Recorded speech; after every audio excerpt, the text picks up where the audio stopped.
Bonjour à tous, bienvenue au showroom Garbolino pour un nouveau tuto qui va vous aider à choisir le bon élastique en fonction des lignes utilisées et du diamètre du fil que vous allez utiliser. Parce que bien évidemment, pour qu'un élastique serve à quelque chose et fasse son rôle d'amortisseur, il faut qu'il y ait une parfaite harmonie dans votre ligne intégrale, c'est-à-dire en fait de l'hameçon jusqu'à ce qui est contenu dans votre canne, c'est-à-dire jusqu'à l'élastique intérieur.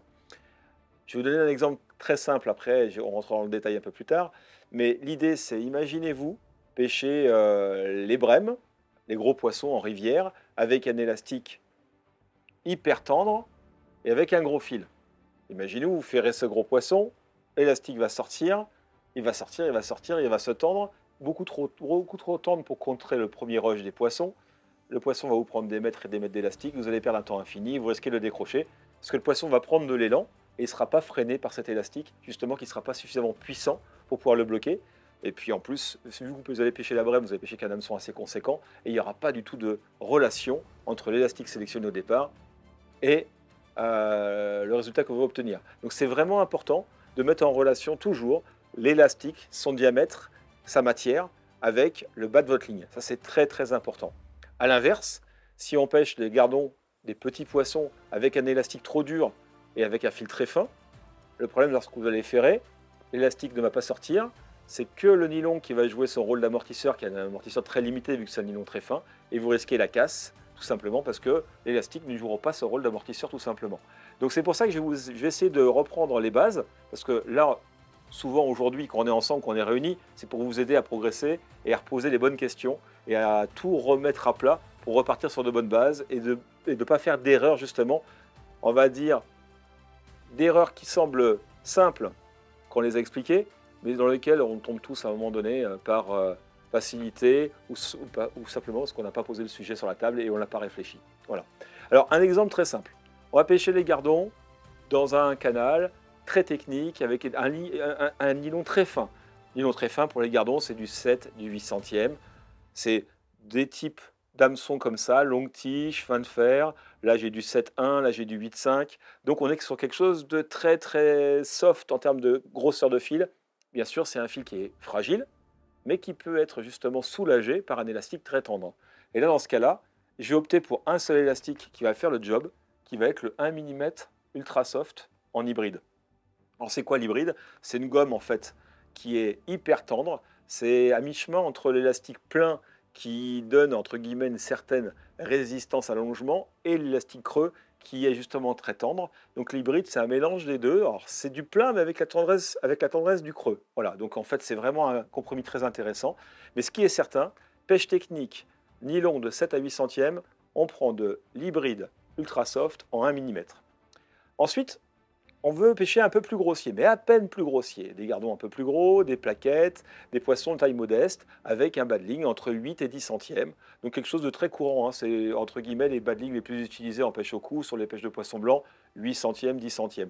Là, on va prendre un élastique plus polyvalent, qui va être du 1-2, toujours pareil, dans la même série ultra soft. On va garder de la souplesse, qui va être tout à fait adapté à du 8, 9 et 10 centièmes. C'est parfait dans ce segment-là.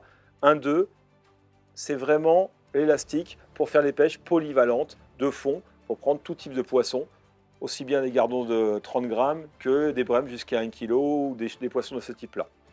On va se diriger d'un seul coup vers une rivière, avec un courant un peu dense, avec des poissons un peu plus gros, on va prendre des petits barbeaux, on va prendre des carassins, des petites carpes, il peut y avoir des très grosses brèmes un peu méchantes. Là, il va falloir pêcher avec du 12 à 14 centièmes pour prendre ces jolis poissons. Et là, on aura le choix de deux typologies d'élastiques, soit du plein un peu plus costaud, donc toujours de la gomme hybride, mais en diamètre 1,4. Ça va donner un peu plus de dureté à votre élastique, mais tout en conservant cette souplesse nécessaire pour éviter les décrochés, parce qu'en fait, ce qu'il faut à l'arrivée, quand même, c'est que l'élastique joue son rôle d'amortisseur et également va permettre d'amortir le premier rush des poissons. Mais aussi, il y a encore mieux à faire que ça, pour moi, c'est de basculer sur de l'élastique creux. Dès qu'on attaque des gros poissons, l'élastique creux a cette tendance à avoir une élasticité un peu plus prononcée Et souvent, le problème avec ces gros poissons, c'est qu'ils ont un démarrage très virulent au départ. Et c'est là qu'on décroche les poissons, c'est sur les premiers coups de tête.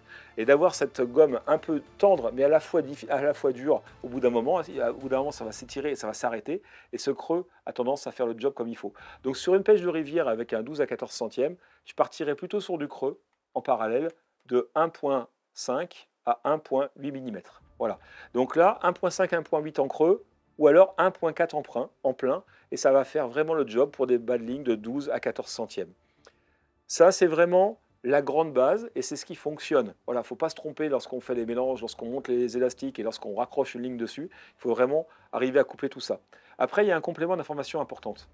Lorsque vous pêchez sur des pêches techniques de petits poissons, des poissons avec des bas de ligne de 7, de 8, de 9 jusqu'à 10 centièmes, je vous conseille de monter l'élastique uniquement sur un seul brin.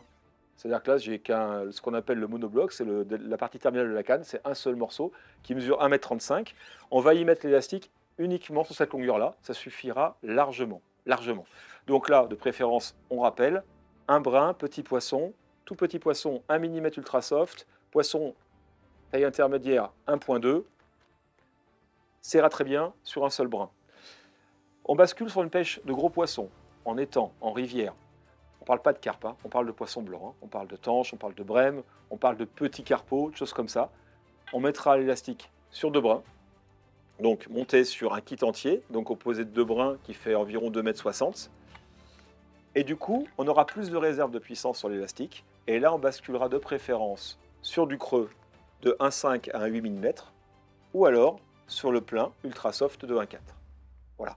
Je vous ai tout expliqué en termes de matériel à utiliser, de diamètre à associer entre le nylon et bien évidemment l'élastique. Ça, c'est hyper important. Si vous respectez ces règles-là, vous ferez déjà plus d'erreurs par rapport à justement cette harmonie qu'il faut créer, et ça vous permettra d'éviter de nombreux décrochages. Parce que le plus gros des problèmes, c'est cette manque d'adéquation, c'est ce manque d'harmonie qui va conditionner la réussite ou l'échec de votre partie de pêche. Et là, pour réussir, c'est simple, vous respectez ce que je vous ai dit là, et globalement, je vais vous dire, 8 poissons sur 10 vont finir au fond de votre bourriche, et vous aurez pris du plaisir à les attraper avec un élastique adapté à votre bas de ligne. Ça, c'est très important.